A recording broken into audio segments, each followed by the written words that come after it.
और मेरे मोहतरम भाइयों, हकीम लुकमान एक बात कहा करते थे, जो चीज़ अल्लाह ने जिस जगह पे जिस मिकदार में पैदा की है, जिस तनासुब से पैदा की है, वो लोगों की उतनी ज़रूरत होती है, वो लोगों की उतनी।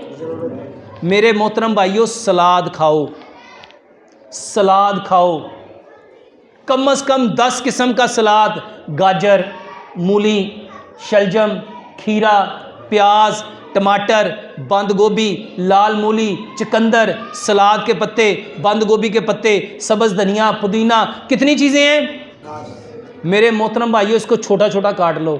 हर बंदा 1.5 पाव सलाद, जिसको ख़ास तौर पे एज़ोस्पर्मिया है, मेरे मोहतरम भाइयों, जब वो 10 किस्म की सलाद खाएगा, बताओ दुनिया में ना, दुनिया में सबसे ताकतवर जो जानवर है वो हाथी है। वो कौन है? और हाथी पूरी ज़िंदगी सिर्फ सब्ज़ी खाता है या फल खाता है।